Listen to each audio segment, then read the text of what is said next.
ओम नमः शिवाय, जय महाकाल। हम सबको पता है माघ मास का पवित्र महीना चल रहा है। कल है 1 फरवरी गुरुवार और इस दिन पड़ रहा है सप्तमी तिथि, जो कि इस दिन को बहुत ही खास और विशेष माना जाता है ना।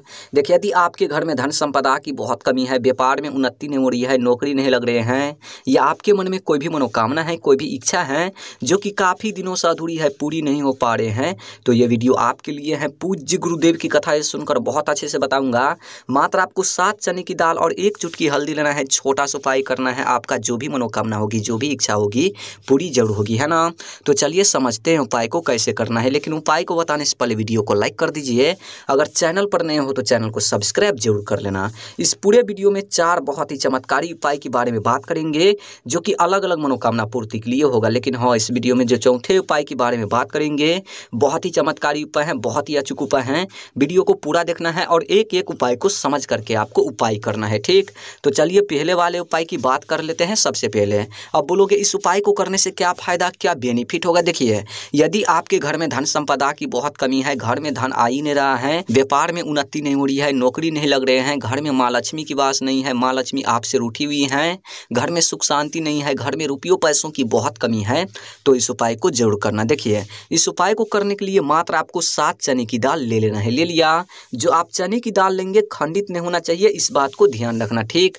उसके बाद आपको लेना है 1 गुड़ का टुकड़ा, छोटा सा टुकड़ा आपको गुड़ भी लेना है। और उसके बाद आपको लेना है 1 तांबे का लोटा, और उन तांबे की लोटे में अपने घर से आपको जल भर लेना है। अब इन तीनों सामग्री को लेकर आपको पहुंचना है कहाँ पर, शिवालय, यानी कि शिव जी के मंदिर। देखिए, हम सभी को पता है माघ मास का पवित्र महीना चल रहा है और कल है गुरुवार सप्तमी तिथि, बहुत ही शुभ दिन है।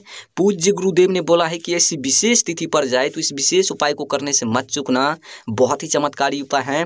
देखिए, मंदिर जाने के बाद सबसे पहले आपको क्या करना है, ध्यान से समझना मेरी बात को। जो आप 7 चने की दाल लेकर गए हैं, उन 7 चने की दाल को अपने हाथ में लेना है, शिवलिंग के सामने खड़े होनी है। जो भी आपके जीवन में धन की समस्या है, व्यापार की, नौकरी की, महादेव से कहनी है, प्रार्थना करनी है कि धन की समस्या दूर हो, व्यापार में उन्नति हो, घर में माँ लक्ष्मी की वास हो, माँ लक्ष्मी हमसे रूठी हुई है, घर में सुख शांति प्राप्त हो, कहते हुए प्रार्थना करते हुए उन 7 चने की दाल को ठीक शिवलिंग पर समर्पित कर देना है। आई बात समझ में। देखिए, 7 चने की दाल समर्पित कर लेने के बाद जो आप 1 लोटा जल लेकर गए हैं और 1 गुड़ का टुकड़ा लेकर गए हैं, उन गुड़ को क्या करना है, जो पात्र में आप जल लेकर गए हैं उन जल में आपको गिराना है। श्री शिवाय नमस्तुभ्यम इस मंत्र का जाप करते हुए, ठीक। उसके बाद उन लोटे को दोनों हाथ से पकड़ना है, शिवलिंग के सामने आपको खड़े होनी है।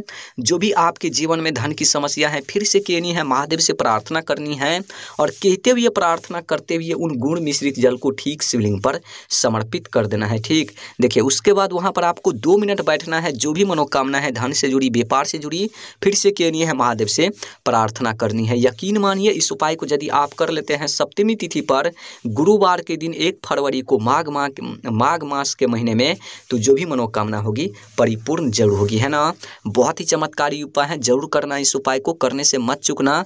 चलिए अब बात कर लेते हैं दूसरी उपाय के बारे में। अब बोलोगे इस उपाय को करने से क्या फायदा। देखिए, यदि आपके मन में कोई भी मनोकामना है, कोई भी इच्छा है जो कि काफ़ी दिनों से अधूरी है, पूरी नहीं हो पा रहे हैं, कई सारे आप व्रत कर लिए, कई प्रकार के आप उपाय भी कर लिए, फिर भी मनोकामना अधूरी रह गए हैं, तो इस उपाय को जरूर करना। देखिए, इस उपाय को करने के लिए मात्र आपको 1 चुटकी हल्दी ले लेना है। ले लिया। पाउडर वाले हल्दी आपको लेना है, ठीक।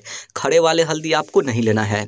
और उसके बाद आपको लेना है 1 दीपक, मिट्टी का दिया नहीं तो आटे का दिया, यानी कि दीपक को सबसे पहले आपको अच्छी तरीके से तैयारी कर लेना है। अब इन दोनों सामग्री को लेकर आपको पहुंचना है कहाँ पर, तुलसी पौधे के पास, चाहे आपके आंगन में हो या गार्डन में हो, कहीं पर भी हो, आपको वहां जाना है। देखिए, वहां जाने के बाद सबसे पहले आपको तुलसी माता को अगरबत्ती, जो भी आपको पूजा पाठ करनी है, सबसे पहले आपको पूजा पाठ कर लेनी है। देखिए, पूजा पाठ कर लेने के बाद जो आप 1 दीपक लेकर गए हैं, उन दीपक को प्रज्वलित करना है। किस नाम से करना है, ओम महालक्ष्मी नमः, इस मंत्र का जाप करते हुए उन दीपक को प्रज्वलित करना है। उसके बाद उन दीपक से आरती करनी है, अपनी मनोकामना कहते हुए, अपनी इच्छा कहते हुए, यानी कि जो भी आपके जीवन में अधूरी मनोकामना रह गए हैं, तुलसी माता से कहनी है परिपूर्ण करने के लिए आरती करते समय। और आरती कर लेने के बाद उन दीपक को तुलसी जी के जड़ में रखनी है।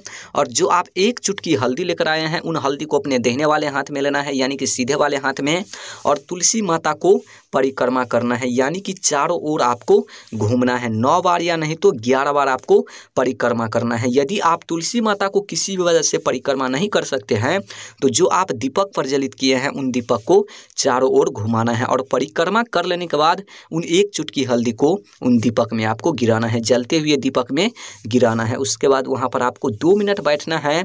जो भी अधूरी मनोकामना रह गए हैं तुलसी माता से कहनी है परिपूर्ण करने के लिए, जो भी अधूरी कार्य रह गए हैं पूरी करने के लिए कहनी है।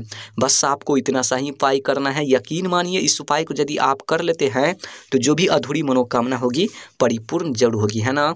बहुत ही चमत्कारी उपाय है, सभी को करना है। चलिए अब बात कर लेते हैं तीसरी उपाय के बारे में। अब बोलोगे इस उपाय को करने से क्या फायदा, क्या बेनिफिट होगा। देखिए, यदि आपके घर में कोई भी व्यक्ति बीमार रहते हैं या आप रहते हैं, बीमारी दूर होने का नाम नहीं ले रहा है, बहुत दवा खाने के बाद, बहुत मेडिसिन खाने के बाद, तो इस उपाय को जरूर करना। ठीक, देखिए इस उपाय को करने के लिए मात्र आपको 1 बेलपत्र लेना है। देखिए जो आप बेलपत्र लेंगे, बेलपत्र खंडित नहीं होना चाहिए, इस बात को ध्यान रखना।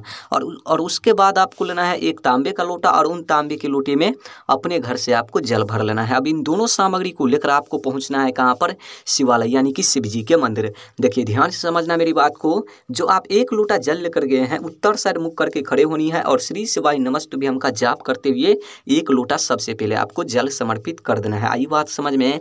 देखिए जल समर्पित कर लेने के बाद जो आप 1 बेलपत्र लेकर गए हैं, बेलपत्र को अपने हाथ में लेना है, यानी कि दाहिने वाले हाथ में, सीधे वाले हाथ में शिवलिंग के सामने खड़े होनी है। जो भी आपके जीवन में बीमारी है महादेव से कहनी है दूर करने के लिए, जो भी कष्ट रोग परेशानी है दूर करने के लिए कहनी है और कहते हुए प्रार्थना करते हुए उन बेलपत्र को शिवलिंग पर समर्पित कर देना है। देखिए बेलपत्र समर्पित करने का तरीका है, जब आप बेलपत्र को समर्पित करेंगे तो बेलपत्र के जो डंडी होते हैं वो डंडी आपको किधर रखना है, जलाधारी कोर, और जो पत्ती होते हैं वो पत्ती आपको रखना है शिवलिंग कोर। कुछ इस तरीके से बेलपत्र को समर्पित करना है। उसके बाद वहाँ पर आपको 2 मिनट बैठना है। जो भी बीमारी है आपके जीवन में महादेव से कहनी है दूर करने के लिए, जो भी रोग कष्ट संकटें हैं जीवन में हमेशा हमेशा के लिए दूर करने के लिए कहनी है 2 मिनट बैठ करके। इतना चीज कर लेने के बाद ध्यान से समझना मेरी बात को, उन बेलपत्र को वापस से उठाना है और जाना है कहाँ पर, उन बेलपत्र को लेकर जाना है घर, और घर में जो व्यक्ति बीमार है उन व्यक्ति को खिलाना है। अगर आप हैं बीमार तो आपको खाना है। यकीन मानिए इस उपाय को यदि आप कर लेते हैं तो जो भी बीमारी होगी जीवन में हमेशा हमेशा के लिए खत्म होगी, है ना। बहुत ही चमत्कारी उपाय है, चूक मत जाना इस उपाय को करने से। चलिए अब बात कर लेते हैं चौथे उपाय की। बात बोलोगे इस उपाय को करने से क्या फायदा, क्या बेनिफिट होगा। देखिए यदि आपके घर में धन धान की बहुत कमी है, व्यापार में उन्नति नहीं हो रही है, घर में धन आ ही नहीं रहा है, नौकरी नहीं लग रहे हैं, घर में रुपयों पैसों की बहुत कमी है, कमाई बहुत कम है, खर्चा बहुत ज़्यादा है, कर्ज से आप परेशान हैं, कर्ज से मुक्ति लेना चाहते हैं, कलेश रहते हैं घर में, हमेशा लड़ाई झगड़ा होते रहते हैं, तो इस उपाय को जरूर करना। देखिए इस उपाय में आपको सबसे पहले करने के लिए लेना है 1 चावल का दाना। आपको बहुत सारे दिख रहा होगा स्क्रीन पर, लेकिन आपको लेना है 1 ठो, लेकिन खंडित नहीं रहना चाहिए। चावल का दाना बिल्कुल साबुत रहना चाहिए, खंडित नहीं होना चाहिए। और उसके बाद आपको लेना है 1 हरे मूंग के दाने। हरे मूंग के दाने भी कहीं से खंडित नहीं होना चाहिए। और उसके बाद आपको लेना है 1 बेलपत्र। बेलपत्र भी कहीं से खंडित नहीं होना चाहिए। और उसके बाद आपको लेना है 1 समी पत्र। आपको यहाँ से तोड़ना है, इससे 1 समी पत्र माना जाता है। आपको यहाँ से नहीं तोड़ना है, नहीं, आपको यहाँ से तोड़ना है, ध्यान रखना। और उसके बाद आपको लेना है 1 तांबे का लोटा और उन तांबे के लोटे में अपने घर से आपको जल भर लेना है। अब इन सभी सामग्री को लेकर आपको पहुंचना है कहाँ पर, शिवालय यानी कि शिव जी के मंदिर। हम सभी को पता है माघ मास का पवित्र महीना चल रहा है और कल है 1 फरवरी गुरुवार, बहुत ही शुभ दिन है। इसी दिन इस उपाय को करना है, चूक मत जाना इस उपाय को करने से। देखिए मंदिर जाते ही सबसे पहले आपको क्या करना है, जो आपके पास 1 लोटा जल है उन जल में आपको क्या करना है, जो आपके पास 1 हरे मूंग के दाने हैं और 1 चावल के दाने और 1 समी पत्र और 1 बेलपत्र हैं, उन चारों सामग्री को क्या करना है, उन जल में आपको गिराना है। जो पात्र में आप जल लेकर आए हैं उन जल में आपको गिराना है। 4 सामग्री आप गिराएंगे तो आपको 4 बार श्री शिवाय नमस्तुभ्यम ओम नमः शिवाय इस मंत्र का लगातार आपको जाप करनी है। उसके बाद शिवलिंग के सामने खड़े होनी है, उन लोटे को अपने हाथ में लेकर जो भी आपके जीवन में धन की समस्या है, व्यापार की, कर्ज की, कार्य से जुड़ी जो भी समस्याएं हैं, कर्ज से कलेश से जुड़ी कहनी है, महादेव से कहनी है और कहते हुए प्रार्थना करते हुए उन लोटे में जो भी सामग्री है एक साथ आपको शिवलिंग पर समर्पित कर देना है। आई बात समझ में। उसके बाद वहाँ पर आपको 2 मिनट बैठना है, जो भी मनोकामना है, जो भी इच्छा है महादेव से कहनी है, प्रार्थना करनी है। यकीन मानिए इस उपाय को यदि आप कर लेते हैं तो कर्ज की समस्या दूर होगी, कार्य में जो भी रुकावटें आ रहे हैं कार्य चलने लगेगी, नौकरी भी लगेगी, व्यापार भी अच्छे से चलने लगेगी। बहुत ही चमत्कारी उपाय है। घर में धन की कभी कमी नहीं होगी, रुपयों पैसों की कभी कमी नहीं होगी घर में, है ना। बहुत ही चमत्कारी उपाय है, सभी को करना है। अगर वीडियो अच्छी लगी हो तो वीडियो को लाइक कर देना। ओम नमः शिवाय, जय महाकाल, हर हर महादेव।